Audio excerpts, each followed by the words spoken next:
Hello students, आज after 2 days we are here with the lecture of class 11th and we will study about the range of a function.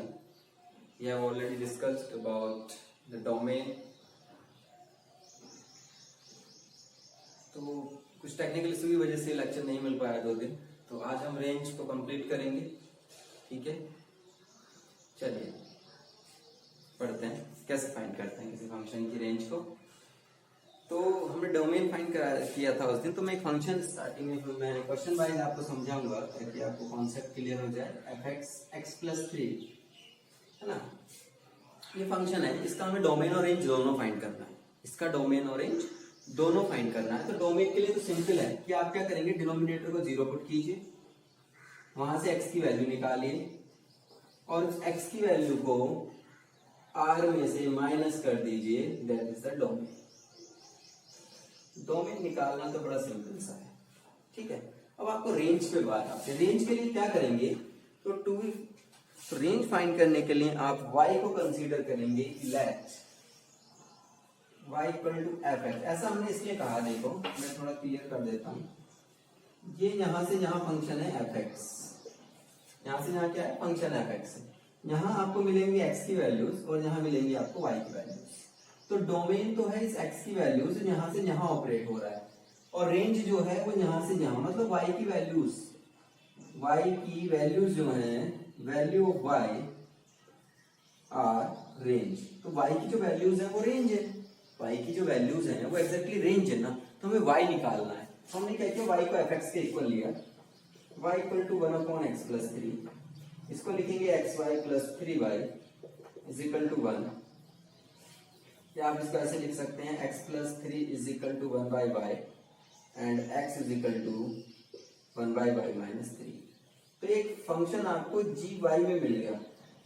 एक तरीके से आपको ये domain find करना है gy का डोमेन फाइंड करने का मतलब है कि आपको y की वो वैल्यूज निकालनी है जहां ये फंक्शन डिफाइन होता है।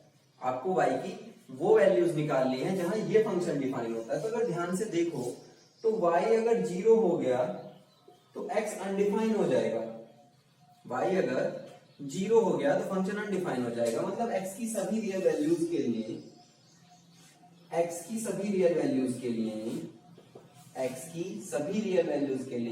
y को 0 नहीं होना चाहिए। अगर y 0 हो गया तो क्या मिल जाएगा कि x जो है वो रियल वैल्यूज एज्यूम करेगा। किसके लिए, y की सभी वैल्यू के लिए। सिर्फ कहां नहीं करेगा, 0 पर नहीं करेगा, y इक्वल टू 0 पर। तो हम क्या करेंगे, r में से 0 माइनस कर देंगे, तो ये बन जाएगी इसकी रेंज।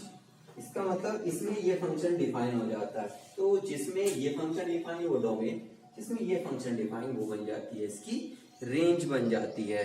क्लियर है इतना। वैसे भी अगर आप देखो एक फंक्शन आपके पास x+3 है, आप इसमें वैल्यू रखना शुरू करो, 0 पे रखोगे 1 2 3, तो यहाँ अगर हम -3 रख दें तो फंक्शन अनडिफाइन हो जाएगा। मतलब y इंफिनिटी मिल रहा है, ठीक है, फंक्शन अनडिफाइन है। और फंक्शन अनडिफाइन होना नहीं मतलब y की वैल्यू इंफिनिटी हो नहीं सकती है। तो y की इंफिनिटी वैल्यू हो नहीं सकती है, इसका मतलब x पॉसिबल नहीं है। y 0 यहाँ रखेंगे तो x इनफाइनाइट हो जाएगा, और यहाँ x इनफाइनाइट का मतलब है कि 0। भाई x इक्वल टू अगर आप इनफाइनाइट रखते हैं तो 1/∞ प्लस 3 0 आएगा ना। ठीक है, इसका मतलब y की वैल्यू आई 0। तो y इक्वल टू 0 पे x इनफिनिटी मिल रहा है आपको। क्लियर है। तो फंक्शन अनडिफाइन हो जाएगा y इक्वल टू 0 के लिए। तो आप क्या करेंगे, यहाँ रेंज हो जाएगी आपकी r-0। ठीक है, नेक्स्ट क्वेश्चन देखते हैं। क्लियर है ना, x equal to x-3 and x-5। अब हमें डोमेन निकालना है। डोमेन निकालने के लिए सबसे पहली कंडीशन जो मैंने बताई थी कि अगर अंडर रूट नहीं है तो बस इतना देखना है कि डिनोमिनेटर 0 नहीं होना चाहिए। तो यहाँ अंडर रूट तो है नहीं, तो डिनोमिनेटर 0 के लिए हम क्या देखते हैं कि x इक्वल टू 5 पर जो हमारा डिनोमिनेटर है वो 0 हो रहा है। तो इसका मतलब x इक्वल टू 5 को हम सेट ऑफ रियल नंबर में से बाहर कर देंगे। इसका मतलब दुनिया का हर एक रियल नंबर सिर्फ 5 को छोड़कर आप यहाँ अगर रखते हैं तो फंक्शन कंप्लीटली डिफाइंड रहेगा। बट जैसे ही आप x इक्वल टू 5 रखेंगे फंक्शन अनडिफाइन हो जाएगा। तो इसलिए हम 5 को बाहर कर देते हैं। अब रेंज कैसे निकालते हैं वो देखते हैं। तो रेंज निकालने के लिए मैंने बताया आपको, अब y equal to F X put करते हैं और एफ एक्स की वैल्यू है आपके पास x minus 3 and x minus 5। इसको सोल्व करेंगे X Y minus 5 by x minus 3, इसको उधर लेके जाओ, ये हो जाएगा X Y minus X 5y plus 3, यहाँ से x कॉमन ले लेंगे तो y माइनस 1 y प्लस 3। आपको क्या करना है, यहाँ से x की वैल्यू निकालनी है y की टर्म्स में, तो आपको एक फंक्शन मिल जाएगा x equal to 5y plus 3 5y minus 3 and this is 5y minus 3, बोल सही रहे हैं लिख गलत है, 5y minus 3 and y minus 1। अब क्या है कि यहाँ अगर आप ध्यान से देख रहे हो बिल्कुल फर्स्ट में कि जो x है वो डिफाइन नहीं है। कब नहीं है, जब y 0 हो जाता है भाई, ठीक है। अब आपको ये देखना है कि ये फंक्शन कहाँ डिफाइन है, एक तरीके से इसका डोमेन निकालना है आपको, इसका डोमेन निकालना है कि x कहाँ डिफाइन नहीं है। आप क्या देख रहे हैं कि यहां से क्लियर है, it is clear that x is not defined when y minus 1 equal to 0, it means y equal to 1। जब y 1 हो जाता है तो जो x है वो अनडिफाइन हो जाता है। इसका मतलब आपको 1 कहीं भी नहीं मिलेगा, यहाँ आपको यहाँ 1 कभी भी नहीं मिलेगा किसी भी जगह, ठीक है। तो x की आप कोई भी वैल्यू रखो आपको 1 नहीं मिल रहा है, मतलब x अनडिफाइन आ रहा है y इक्वल टू 1 पर, x मिल ही नहीं रहा है, ऐसा हो नहीं सकता है भाई, y इक्वल टू 1 पर x आ रहा है अनडिफाइन। इसका मतलब आपको x नहीं मिलेगा आप जब भी y इक्वल टू 1 रखेंगे। इसका मतलब हमें रेंज में से -1 करना पड़ेगा, क्योंकि ये उल्टा सिस्टम है ना। तो जब y इक्वल टू 1 पे x नहीं मिल रहा है तो सिंपल सा है कि x की किसी भी वैल्यू के लिए y 1 नहीं आ रहा होगा, इसका मतलब रेंज में 1 नहीं होगा, ठीक है। चलिए नेक्स्ट क्वेश्चन। हाँ जी, नेक्स्ट क्वेश्चन पे आ जाते हैं। F x x square plus 1 and X square minus 1, उस दिन इसका डोमेन निकाला था कि एक्स स्क्वायर माइनस 1 को करते हैं 0, तो the function is not defined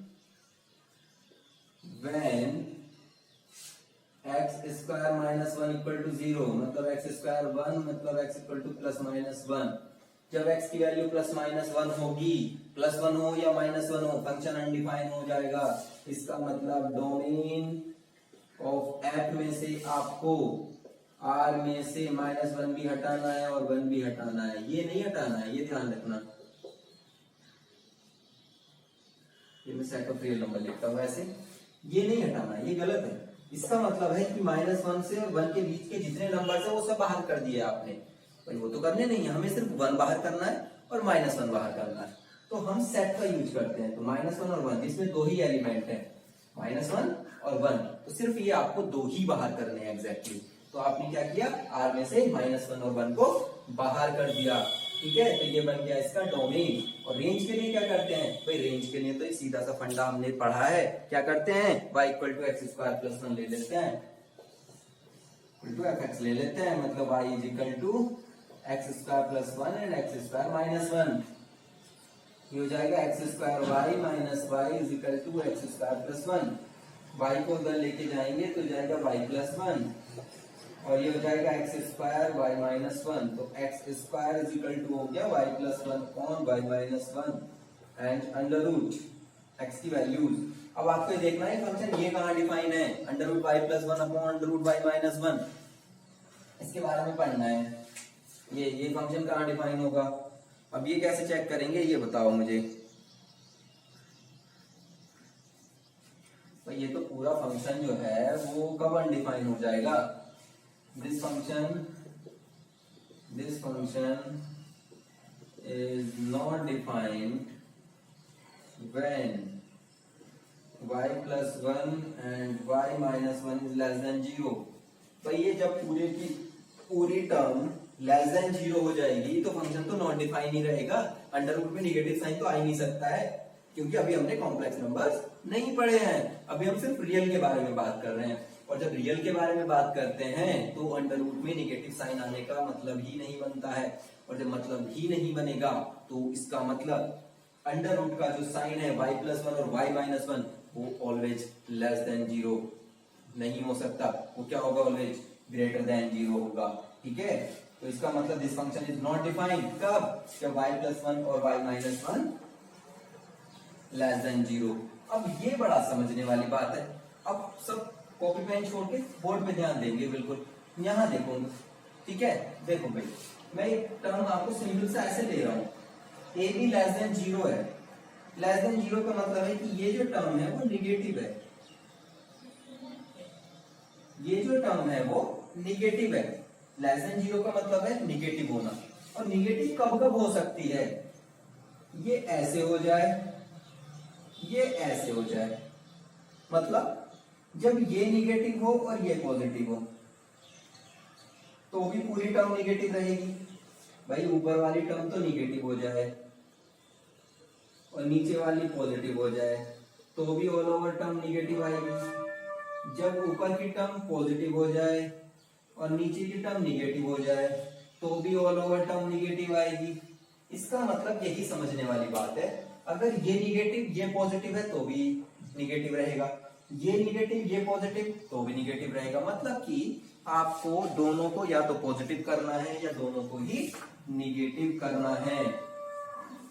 तो इसका मतलब है y+1 y-1 लेस देन 0 का मतलब क्या है कि एक तो y नॉट इक्वल टू 1 होना चाहिए, इसके according this function is not defined by this and y-1 equal to 0, इसका मतलब y इक्वल टू 1। एक तो फंक्शन 1 पे डिफाइन नहीं है और टर्म निगेटिव नहीं होनी चाहिए। तो टर्म निगेटिव नहीं होनी चाहिए, उसके लिए क्या देखते हैं कि यहाँ दो कंडीशन बनती है कि y+1 ग्रेटर देन 0 हो और y-1 लेस देन 0, और दूसरा बनता है कि y+1 लेस देन 0 हो और y-1 ग्रेटर देन 0। दो कंडीशन ये बन गई कि ये पॉजिटिव ये निगेटिव हो, ये निगेटिव ये पॉजिटिव हो, तो दोनों कंडीशन में ये जो टर्म है वो निगेटिव ही रहेगी। तो हमें ये वैल्यूज निकालनी है कि y की ऐसी कौन सी वैल्यूज है जहां ये होता है। तो आप क्या करेंगे, यहाँ देखो एक रियल लाइन लेंगे जैसे मैंने उस दिन बताया था, यहाँ -1 और यहाँ 1। भाई यहाँ की बात हो रही है, इसका मतलब y की वैल्यू ग्रेटर देन -1 और y की वैल्यू लेस देन 1 होनी चाहिए। y लेस देन -1 और y ग्रेटर देन 1 होना चाहिए।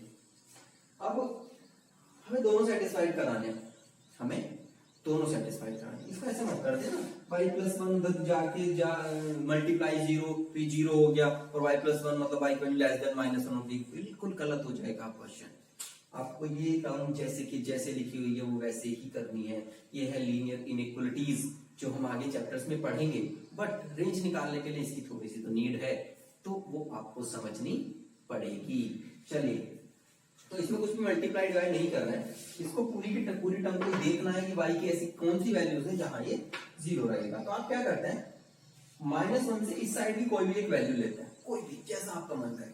-2 ले लिया, एग्जैक्टली -2, तो -2 की टर्म चेक करो, -2 + 1 एंड -2 -1 तो जाएगा -1/-3, इसका मतलब 1/3 क्या है, पॉजिटिव आ रही है, इसका मतलब ये वैल्यू तो है नहीं, गलत हो गया भाई। पॉजिटिव आई, हमें चाहिए निगेटिव, हमें क्या चाहिए निगेटिव। -1 और 1 के बीच की कोई भी टर्म 0 ले लेते हैं, 0 पर चेक करते हैं, ये हो जाएगा 0 + 1 और 0 -1। इस वाली टर्म को चेक कर रहे हैं, इसको यहाँ, ठीक है, तो जाएगा 1/-1, इसका मतलब यहाँ निगेटिव आ रहा है, बिल्कुल सही, ये टर्म सही। अच्छा, सिर्फ एक पर चेक करना है, कोई भी एक वैल्यू जैसा आपको अच्छा लग रही है, जो आपका मन कर रहा है, जो आपको देखने में अच्छी लग रही हो, ठीक है। ये मेथड है, बस ये ट्रिक है, आपको ऐसे निकालेंगे तो बहुत इजी हो जाएगा। अब 1 से इस साइड चलते हैं, कोई भी वैल्यू 2 रख लीजिए, 2 पर चेक करते हैं। चलिए, तो 2 + 1 और 2 -1, ये अभी पॉजिटिव भी आ रही है, पर ये भी नहीं है, इसका मतलब कौन सी वैल्यूज है, -1 और 1। इसका मतलब -1 और 1 के बीच की जितनी वैल्यूज हैं उस पर ये फंक्शन क्या हो रहा है, अनडिफाइन हो रहा है, ठीक है। -1 और 1 के बीच की जितनी वैल्यू है फंक्शन अनडिफाइन है, इसका मतलब रेंज में से आपको -1 और 1 के बीच की सभी वैल्यूज बाहर कर देनी है। तो इसलिए हमने इंटरवल यूज किया ताकि -1 और 1 के बीच की सारी वैल्यूज निकाली जाए बाहर। इसका मतलब सिर्फ यहाँ दो वैल्यूज बाहर निकाली जा रही है, एक 1 को और एक -1 को, और यहाँ है कि यहाँ -1 से 1 के बीच की जितनी वैल्यूज है सबको बाहर कर दिया गया है, ठीक है। बट यहाँ कहता है कि y = 1 को भी बाहर करो, तो जब y = 1 को बाहर करना हो तो यहाँ हम क्लोज ब्रैकेट यूज करते हैं, तो ये हो जाएगा इसका रेंज। क्लियर है? तो स्टूडेंट्स, अगर आपको ये रेंज, ये लेक्चर पसंद आया तो प्लीज वीडियो को लाइक और शेयर कीजिए, ठीक है। और अगर कोई प्रॉब्लम आती है फिर भी, तो आप मुझे कमेंट बॉक्स में कोई मैसेज कर सकते हैं। अगर फिर भी प्रॉब्लम आती तो मैं इस लेक्चर को दोबारा से कंटिन्यू करूंगा, कुछ और क्वेश्चंस हम डिस्कस कर सकते हैं रेंज को लेके, ठीक है। बाकी आप प्रैक्टिस करके देखें, क्लियर है। क्वेश्चन को पहले खुद से करके देखें, उसके बाद वीडियो से देखें कि क्या प्रॉब्लम है, ठीक है। Thank you.